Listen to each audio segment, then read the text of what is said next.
امریکہ سے ایک بہن کا سوال ہے، کہتی ہیں کہ ہندوستان کے بعض علاقوں میں یہ رسم ہے کہ بچیوں کو زندہ درگور کر دیتے ہیں اور پیدائش سے پہلے الٹرا ساؤنڈ سے بچے کی جنس کا پتہ لگا لیا جاتا ہے. بچی ہو تو اس کو ضائع کر دیا جاتا ہے، وجہ غربت بتائی جاتی ہے. انگلستان میں ایسی ٹیکنالوجی ہے کہ بے اولاد لوگوں کو اولاد کے قابل بنایا جاتا ہے. اسی طرح دیگر مغربی ممالک میں بھی. حضرت صلی اللہ علیہ وسلم نے بھی اس قسم کی ظالمانہ رسم کا خاتمہ کیا تھا. کیا قابل اولاد بنانا؟ نہیں، بچیوں کو زندہ اب بات آخر وہ شروع کی ہوئی ہے. اس میں آخر میں وہ کہتی ہیں کہ بے اولاد بچیوں کو با اولاد بنایا جاتا ہے. حضرت صلی اللہ علیہ وسلم نے بھی اس قسم کی رسم کا خاتمہ کیا تھا. بالکل نہیں. آگے حضور چل رہا فکر مجھے پتا ہے، میں سمجھ گیا ہوں. میں کہہ رہا ہوں کہ یہ غلطی کر گئی ہیں کہ جو بری باتیں تھیں ان میں ایک اچھی بات شامل کر دی اور اس کو بھی اسی فتوے سے رنگیدنے کی کوشش کی ہے. مجھے ان کے اس سوال کی اس شکل سے اتفاق ہی نہیں ہے. اس کو نکالیں تو پھر جواب بنے گا. میں بتاؤں گا کیوں. آج چلیں آگے. کہتی ہے کہ ظالمانہ رسم کا خاتمہ کیا تھا کہ عورت کو زندہ درگور ہونے سے بچایا تھا. ٹھیک ہے. اب یہ خدمت احمدیت سے لی جانی ہے. ٹھیک ہے. ساری دنیا کو سمجھائیں کہ ایسے معصوم بچوں کو نہ مارو بلکہ ہمیں دے دو، ہم پرورش کریں گے. کون دے گا کہاں سے؟ آپ تو پتہ نہیں کس خواب کی دنیا میں بیٹھی ہیں. امریکہ میں رہتی ہیں اور آپ کو قوانین کا پتہ ہی کوئی نہیں. آج کل جو ملکی قوانین ہیں اور وہ کہاں سے بچے آئیں گے جن کو مارنے لگی تھی ماں، تو آپ کہیں گے کہ اچھا ہمیں دے دو. وہ کون سا نظام ہے جو ان کو یہ خبر دے گا اور اس کے ذریعے آپ تک پہنچیں گی؟ یہ تو ایک رومانی بات ہے. اس کا حقیقت کی دنیا سے کوئی تعلق نہیں ہے.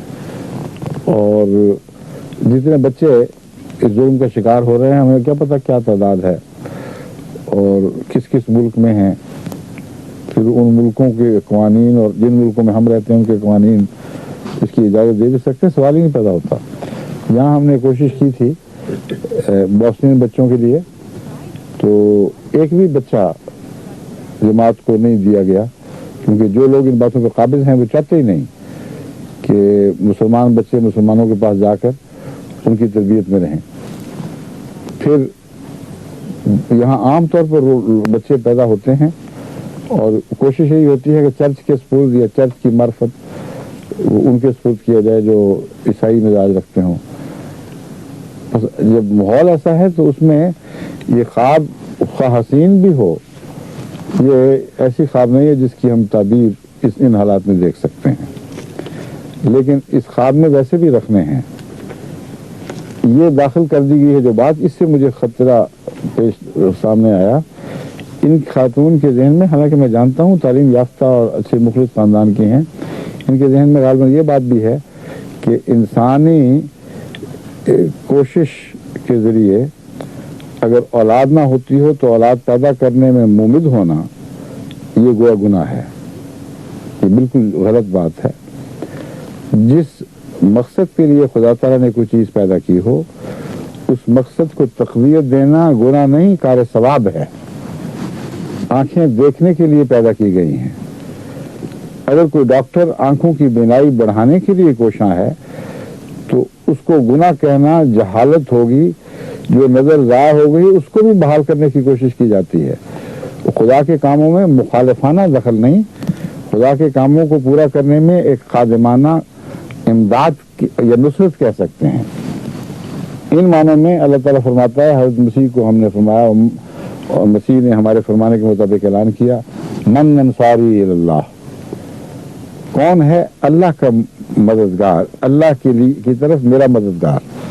تو خدائی کام اور خدائی منشا خواہ وہ کسی دائرے سے تعلق رکھتے ہوں، ان میں جو شخص بھی نصرت کرتا ہے، اللہ تعالیٰ نے یہ عام دستور بنا رکھا ہے، یہ قانون قدرت ہے خدا کی طرف سے بنایا ہوا اور اس کی سنت ہے کہ ایسے شخص کی اللہ تعالیٰ مدد فرماتا ہے.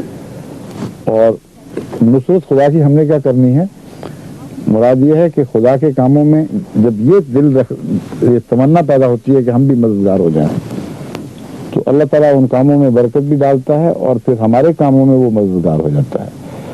بس یہ خیال دل سے نکال دیں کہ ایک عورت اگر بانجھ ہے یا خامن میں صلاحیت نہیں ہے بچہ پیدا کرنے کی تو ہم آرٹیفیشل ذرائع سے جب کوشش کرتے ہیں تو وہ گناہ ہے.